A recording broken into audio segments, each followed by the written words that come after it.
ಕಾಂಗ್ರೆಸ್ನಲ್ಲಿ ಇನ್ನೂ ಕೂಡ ಖಾತೆ ಹಂಚಿಕೆಯ ಕಸರತ್ತು ಮಾತ್ರ ಮುಗಿತಾ ಇಲ್ಲ. ವರಿಷ್ಠರ ಜೊತೆ ಡಿ ಕೆ ಶಿವಕುಮಾರ್ ಈಗಾಗಲೇ ಸಭೆಯನ್ನ ಮಾಡಿದ್ದಾರೆ. ದೆಹಲಿಗೆ ಹೋಗಿರುವಂತಹ ಡಿ ಕೆ ಶಿವಕುಮಾರ್ ಅವರು ವರಿಷ್ಠರ ಜೊತೆ ಸಿಎಂ ಡಿ ಕೆ ಸಭೆ ನಡೆಸಿದ್ದಾರೆ. ಖಾತೆ ಹಂಚಿಕೆಯ ಕಸರತ್ತಿನ ವಿಚಾರ ಹಿಂದೆ ಬಗೆಹರಿಯುತ್ತಾ ಖಾತೆ ಹಂಚಿಕೆಯ ಕಗ್ಗಂಟು? ದೆಹಲಿಯಲ್ಲೇ ಬಿಡು ಬಿಟ್ಟಿದ್ದಾರೆ ಸಿಎಂ ಡಿ ಕೆ ಶಿವಕುಮಾರ್. ತಡರಾತ್ರಿ ಮಲ್ಲಿಕಾರ್ಜುನ ಖರ್ಗೆ, ಸುರ್ಜೇವಾಲಾ ಅವರ ಜೊತೆ ಸಭೆ ಆಗಿದೆ. ವರಿಷ್ಠರ ಜೊತೆ ಸಭೆ ಮಾಡಿದ್ದಾರೆ ಸಿಎಂ ಡಿ ಕೆ ಶಿವಕುಮಾರ್. ಸಂಪುಟ ವಿಸ್ತರಣೆ ಬಗ್ಗೆ ಚರ್ಚೆ ನಡೆಸಿದ್ದಾರೆ ಸಿಎಂ ಡಿಕೆಶಿ. ಮಹಿಳಾ ಮಂತ್ರಿ ಕುರಿತು ಮಾತುಕತೆ ನಡೆಸಿದ್ದಾರೆ ಸಿಎಂ.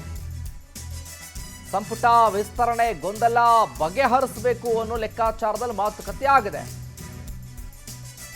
ಇವತ್ತು ಕೂಡ ಹೈಕಮಾಂಡ್ ನಾಯಕರ ಜೊತೆ ಮೀಟಿಂಗ್ ಇದೆ.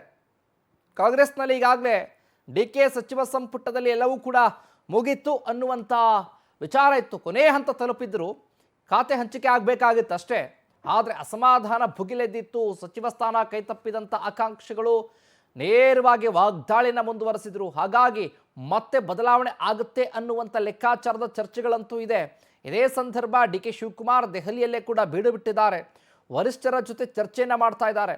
ಒಂದು ಮಹಿಳಾ ಖಾತೆ ಉಳಿದಂತೆ ಯಾರಿಗೆ ಕೊಡ್ಬೋದಾಗಾದ್ರೆ, ಯಾರಿಗೆ ಸೇರಿಸ್ಕೊಳ್ಬೇಕು, ಹೆಚ್ಚು ಮಹಿಳೆಯರನ್ನ ಸಂಪುಟಕ್ಕೆ ಸೇರಿಸ್ಕೊಳ್ಳೋದಕ್ಕಾಗತ್ತಾ, ಅದೇನಾದರೂ ಆಗಿದ್ದೇ ಆದಲ್ಲಿ ಯಾರನ್ನ ಹಿರಿಯರನ್ನ ಕೊಡೋದಕ್ಕೆ ಸಾಧ್ಯ ಆಗುತ್ತಾ, ಅಥವಾ ಯಾರ್ಯಾರು ಕೊಡ್ಬೋದು ಹಾಗಾದ್ರೆ ಅನ್ನುವಂಥ ಲೆಕ್ಕಾಚಾರ.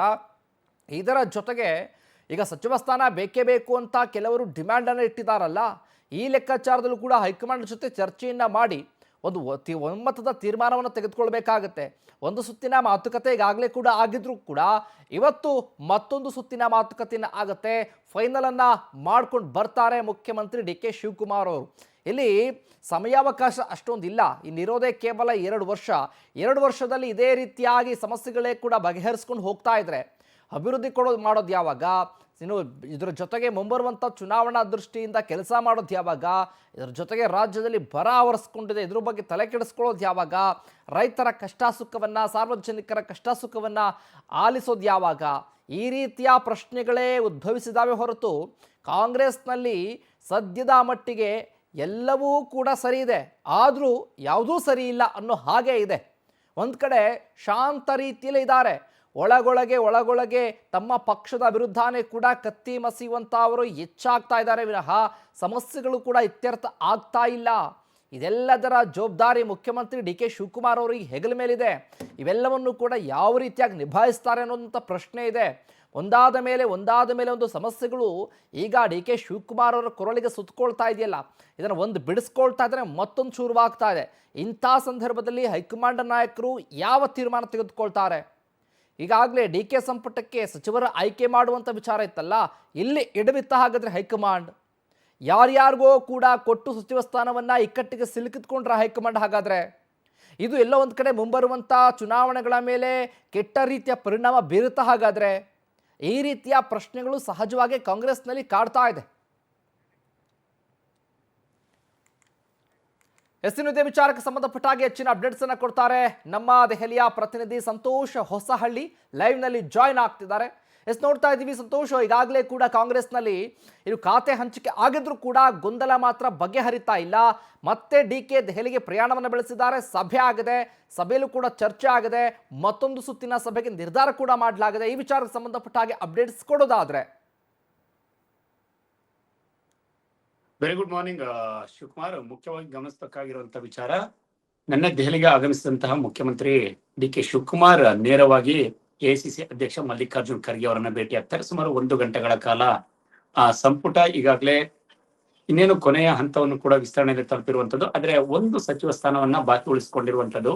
ಆ ಒಂದು ಸಚಿವ ಸ್ಥಾನ ಮಹಿಳಾ ಕೋಟಾದಲ್ಲಿ ಯಾರಿಗೆ ನೀಡಬೇಕು ಅನ್ನೋದ್ರ ಬಗ್ಗೆ ಸಂಪೂರ್ಣವಾಗಿ ಚರ್ಚೆಯನ್ನು ಕೂಡ ನಡೆಸಿರುವಂತದ್ದು. ಜೊತೆಗೆ ಇತ್ತೀಚೆಗೆ ಸಚಿವ ಸಂಪುಟ ವಿಸ್ತರಣೆಯಲ್ಲಿ ಆಗಿರುವಂತಹ ಈ ಒಂದು ಗೊಂದಲಗಳೇನಿತ್ತು, ಕೆಲವೊಂದು ಹೆಸರುಗಳ ಬದಲಾವಣೆ, ಕೊನೆಯ ಕ್ಷಣದಲ್ಲಿ ಆದಂತಹ ಬದಲಾವಣೆ, ಇದೆಲ್ಲದರ ಬಗ್ಗೆ ಕೂಡ ಮಾಹಿತಿಗಳನ್ನ ಜೊತೆಗೆ ಚರ್ಚೆಗಳನ್ನ ಮಾಡುವಂತ ಮುಖಾಂತರವಾಗಿ ಯಾಕೆ ಈ ರೀತಿಯಾದಂತಹ ಗೊಂದಲಗಳು ಪಕ್ಷದಲ್ಲಿ ನಡೀತಾ ಇದೆ, ಜೊತೆಗೆ ಅವರ ಕೆಲವೊಂದು ಮಾಹಿತಿಗಳ ಪ್ರಕಾರ ಮುಖ್ಯಮಂತ್ರಿಯವರ ಗಮನಕ್ಕೆ ಬಾರದೆ ಈ ರೀತಿಯಾದಂತಹ ಬದಲಾವಣೆಗಳನ್ನ ಕೊನೆಯ ಹಂತದಲ್ಲಿ ಮಾಡಲಾಗಿದೆ ಅನ್ನುವಂಥದ್ದನ್ನು ಹೇಳಲಾಗ್ತಾ ಇದೆ. ಆದ್ರೆ ಈ ರೀತಿ ಮಾಡೋದ್ರಿಂದ ಪಕ್ಷಕ್ಕೆ ಮತ್ತಷ್ಟು ಡ್ಯಾಮೇಜ್ ಆಗುತ್ತೆ. ಉಳಿದಿರುವಂತಹ 1.5-2 ವರ್ಷಗಳ ಕಾಲ ಸರ್ಕಾರ ಉತ್ತಮವಾಗಿ ಯೋಜನೆಗಳನ್ನು ಕೊಡ್ಬೇಕಾಗುತ್ತೆ. ಜೊತೆಗೆ ಚುನಾವಣೆಗೆ ಹೋಗುವುದಕ್ಕೂ ಕೂಡ ಎಲ್ಲ ಸಿದ್ಧತೆಗಳನ್ನ ಈ ರೀತಿಯಾದಂತಹ ಒಂದು ಮಾತುಕತೆಗಳನ್ನು ನಡೆಸಿದೆ.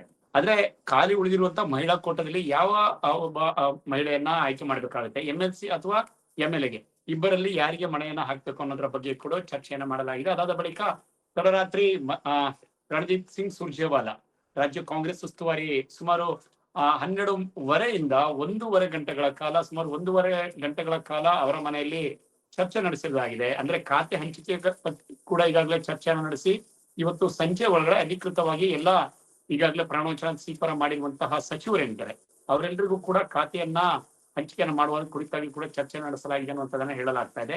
ಬಹುತೇಕ ಆ ಒಂದು ವಿಷಯದಲ್ಲಿ ಇವತ್ತು ಸಂಜೆ ಒಳಗಡೆ ಅಧಿಕೃತವಾಗಿ ಎಲ್ಲರಿಗೂ ಕೂಡ ನೂತನವಾಗಿ ಪ್ರಮಾಣವಚನ ತೆಗೆದುಕೊಂಡಿರುವಂತಹ ಸಚಿವರಿಗೆ ಖಾತೆ ಹಂಚಿಕೆ ಆಗುವಂತದನ್ನ ನಿರೀಕ್ಷೆ ಮಾಡೋದಕ್ಕೆ ಸಾಧ್ಯವಿದೆ.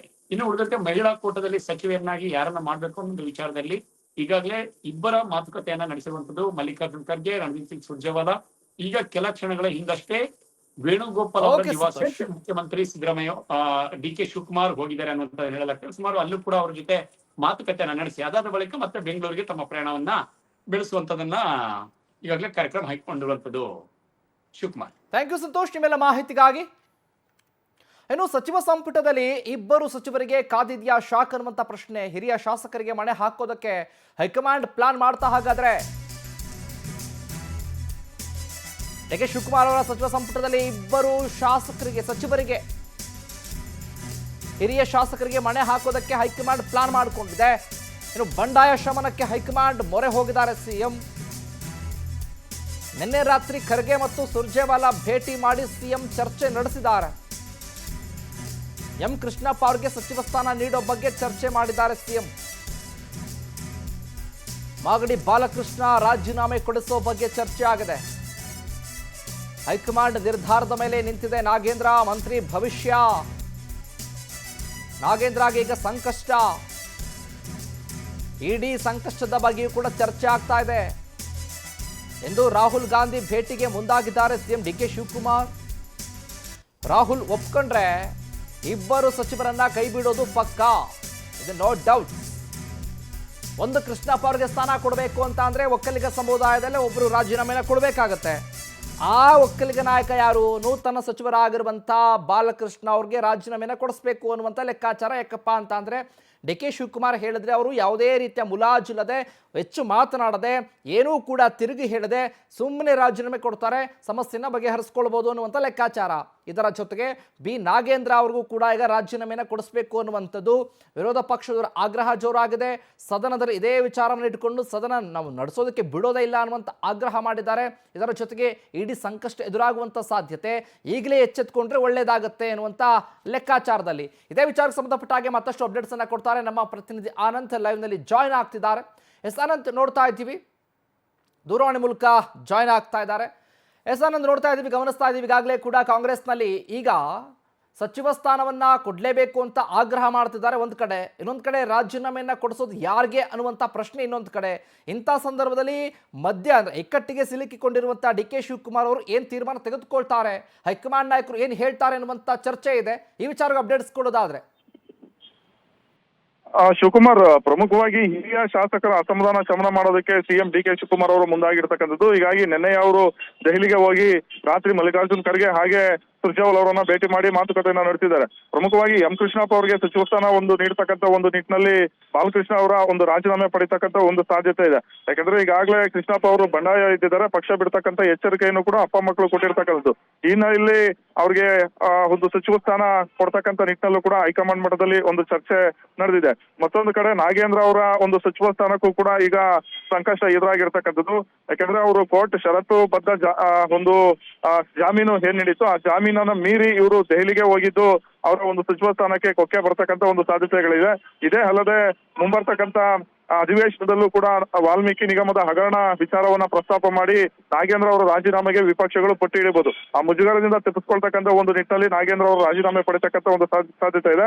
ಆ ಸ್ಥಾನವನ್ನ ಅನ್ನಪೂರ್ಣ ತುಕಾರಾಮ್ ಅವರಿಗೆ ಕೊಟ್ಟು ಮಹಿಳಾ ಕೋಟಾವನ್ನ ಭರ್ತಿ ಮಾಡತಕ್ಕಂಥ ಒಂದು ಸಾಧ್ಯತೆಗಳು ಕೂಡ ಇರತಕ್ಕಂಥದ್ದು. ಈ ವಿಚಾರದ ಬಗ್ಗೆ ಮಲ್ಲಿಕಾರ್ಜುನ್ ಖರ್ಗೆ ಅವರ ಜೊತೆ ಗಂಭೀರವಾದಂತಹ ಒಂದು ಮಾತುಕತೆಯನ್ನ ನಡೆಸಿದ್ದಾರೆ. ಈಗ 8:30 ವಿಮಾನಕ್ಕೆ ಡಿ ಕೆ ಶಿವಕುಮಾರ್ ಅವರು ಬೆಂಗಳೂರಿಗೆ ವಾಪಸ್ ಬರ್ತಾರೆ ಅನ್ನೋದು ಮಾಹಿತಿಗಳು ಸಿಗ್ತಾ ಇರ್ತಕ್ಕಂಥದ್ದು. ಈ ಸಂದರ್ಭದಲ್ಲಿ ಅವರು ಕೆ.ಸಿ. ವೇಣುಗೋಪಾಲ್ ಮತ್ತೆ ರಾಹುಲ್ ಗಾಂಧಿ ಅವರನ್ನು ಕೂಡ ಭೇಟಿ ಮಾಡಿ ಬೆಂಗಳೂರಿಗೆ ವಾಪಸ್ ಆಗ್ತಕ್ಕಂಥ ಸಾಧ್ಯತೆ ಇದೆ. ಒಂದು ವೇಳೆ ರಾಹುಲ್ ಗಾಂಧಿ ಏನಾದ್ರೂ ಒಪ್ಪಿದ್ರೆ ಎರಡು ವಿಕೆಟ್ ಅಂದ್ರೆ ನಾಗೇಂದ್ರ ಮತ್ತೆ ಬಾಲಕೃಷ್ಣ ಅವರ ಒಂದು ಸಚಿವ ಸ್ಥಾನವನ್ನ ಹಿಂಪಡೆದುಕೊಳ್ತಕ್ಕಂಥ ಸಾಧ್ಯತೆಗಳು ದಟ್ಟವಾಗಿದೆ. ಶಿವಕುಮಾರ್, ಥ್ಯಾಂಕ್ ಯು ಆನಂದ್ ನಿಮ್ಮೆಲ್ಲ ಮಾಹಿತಿಗಾಗಿ.